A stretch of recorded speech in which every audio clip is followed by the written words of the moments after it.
In a few moments, you will begin to relax very deeply and easily to my voice, relaxed and calm to my voice.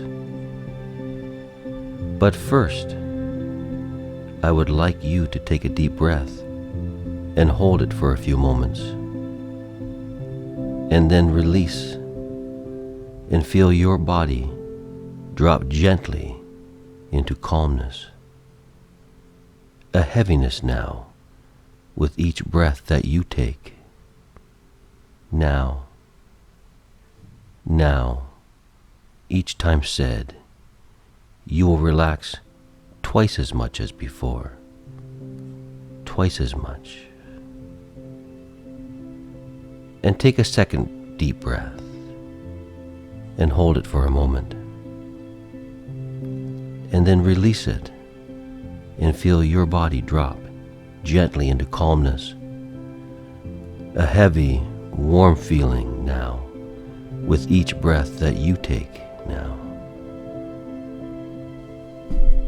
Gently focus on the brow, like a band, a pressure above the eyes. Feel it now, like a gentle pressure across the forehead, and now heading down towards the eyes, the nose, and the cheeks. A heavy, numb, and relaxed feeling. Into the teeth now. A heavy numbness now in the teeth. Let it all go.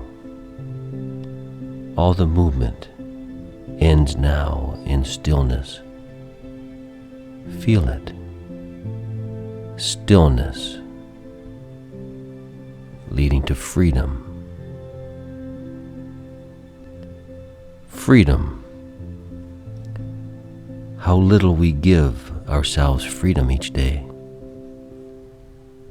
Today, think for a moment and give yourself freedom willingly for just a few moments to relax and remember stillness before we began to move so easily, so much. Openness. Remember openness, like a gentle window on a sunny day. Now feel the wind and feel the warmth and gentleness. And now this numb, heavy feeling moves to the neck and the shoulders and into the arms and elbows and into the lower arms. A heavy feeling, warm, like the warmth of your blanket. And feel the warmth now move into the wrists and into the fingers, each one separate now, each one separate and numb. And now feel this heavy, relaxed feeling move into the shoulders and into the chest and organs, your lungs, your heart, and liver. A warm, healthy, relaxed feeling. Calmness. So wonderful and blessed. And now into the stomach and intestines,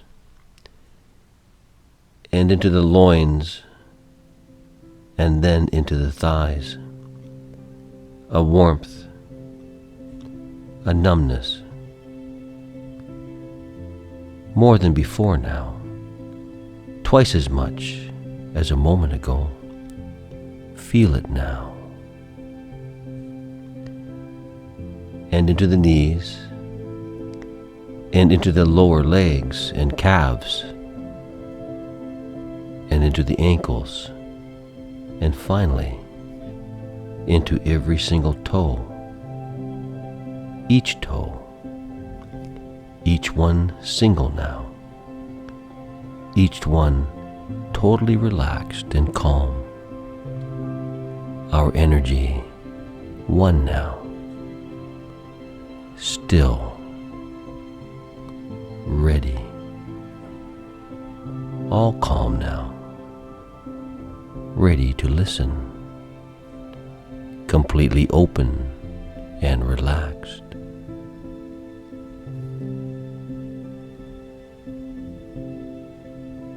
Now, in a few moments, I will ask you to imagine a blackboard, and on this blackboard you will write a number. And as you wipe off that number, you will relax twice as much as before. Twice as much as before, now. So imagine your blackboard and write the number 10 and wipe it off and relax. 9 and wipe it off. 8 and wipe it off and relax. 7 and wipe it off. 6 and wipe it off. 5 and clean it off and relax still deeper. The number 4 and wipe it off. 3 and wipe it off. The number 2 and wipe it off and relax deeper than ever before. Twice as much as a moment ago. Twice as deep. And 1 and wipe it off and relax. Now comfortable. Now open and relaxed and ready to listen.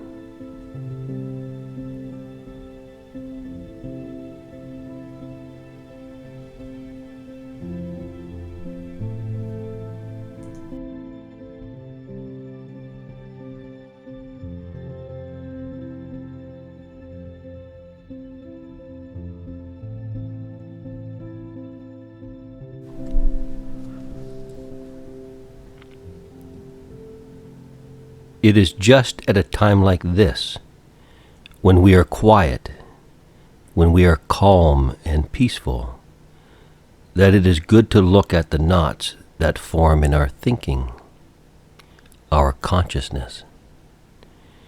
Conscious love, for all we do begins with loving something, and we are conscious, so we are conscious love.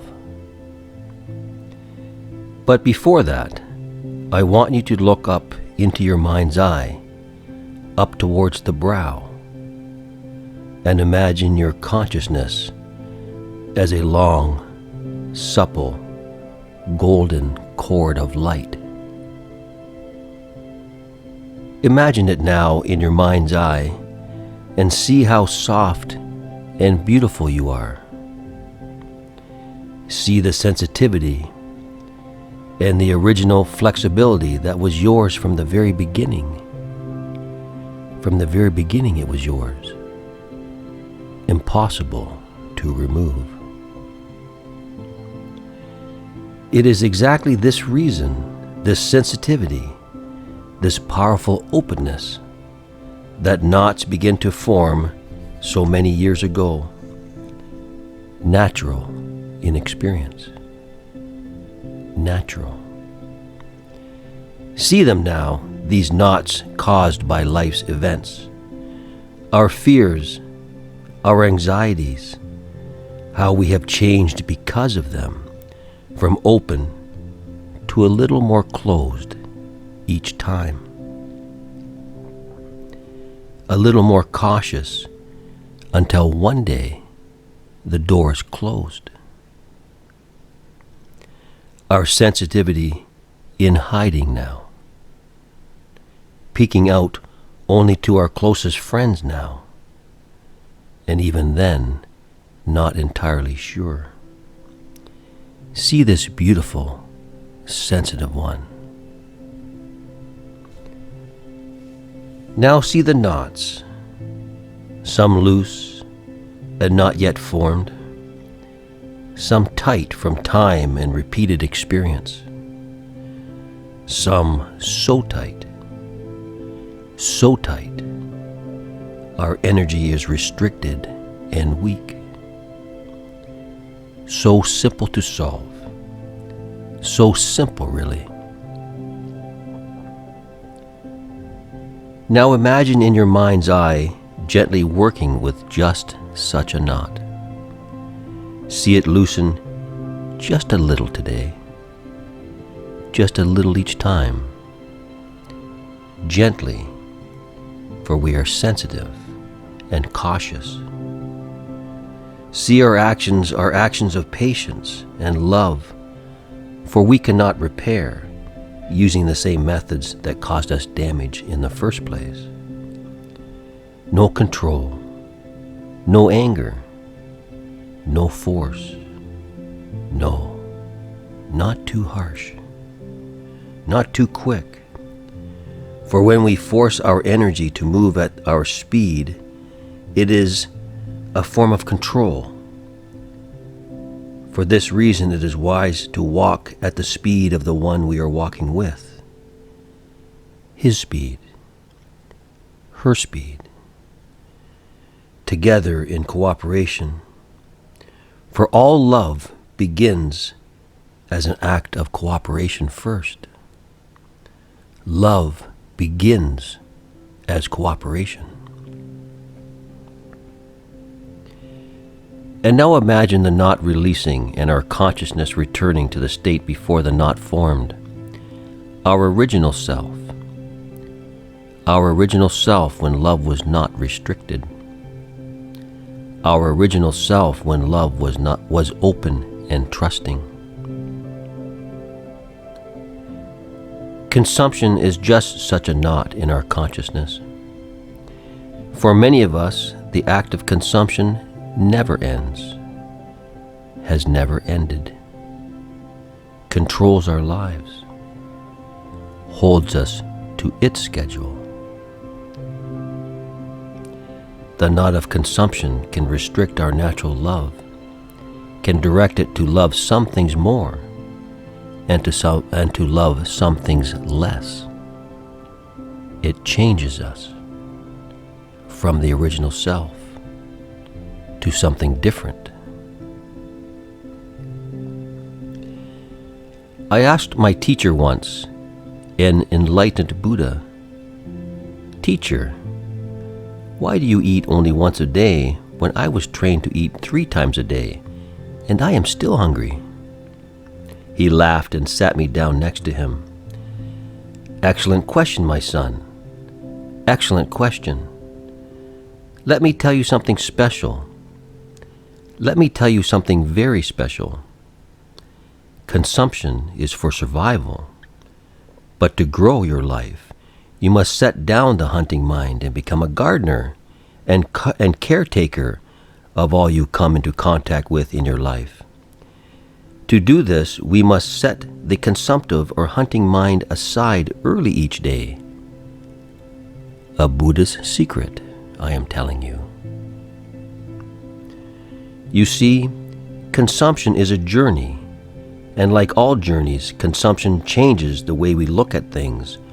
For when we journey, we concentrate on the destination and ignore most of what passes by as something not as important at the moment. Important, but not in the state of consumption. We are forgetting something here. We are forgetting something. We love some things, and other things now seem in our way. This is the consumptive mind, creating a level of perception, a lower understanding, locking us into a lower vibration. For this reason, I eat once a day in the morning and then recline into a meditative pose and say, "Now I am done with the journey of consumption for the day. Now I am done with directed love." And for that reason, I am transformed into expansive love. For it is expansive love that is restricted by the knot of consumption to become directed love. Untie the knot. Untie the knot and return to the place before the knot existed. A Buddha's love, the original self, the one standing still, no longer on a journey, for a journey changes how we see things. Perfectly still. Feel it for a moment. Perfectly still, surrounded by our expansive love, for our journey of consumption has ended. I nodded and asked, "But what of the gardener, sir? What does this mean to be a gardener?" "Simple, really," he said. "So simple. Consumption is only good for survival of the body, and that is where it must stop. To grow your life, you must be a gardener and must water all you see with unrestricted love, openness, and trust, and watch it grow freely.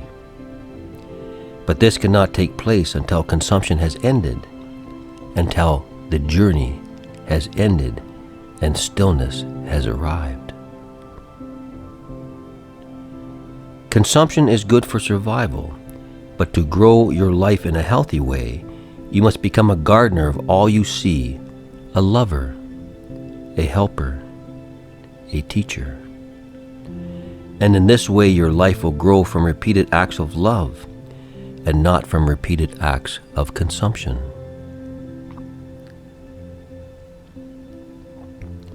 And in that moment the story of the Buddha faded, and quiet peacefulness returned. In a few moments, we will begin the countdown to awaken using your blackboard again.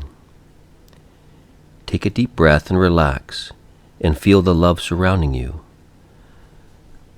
Little flecks of living light all around you flowing into your lungs, into your veins, and into every cell of your body. Healing love, instructive love, the helper and teacher. Now imagine your blackboard and write the number 5 and wipe it off and feel the energy flow back into you. And now 4 and wipe it off and awaken.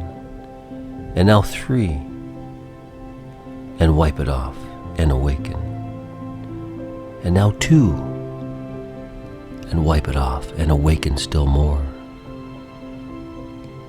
And finally 1, and now fully awake and ready for a new day.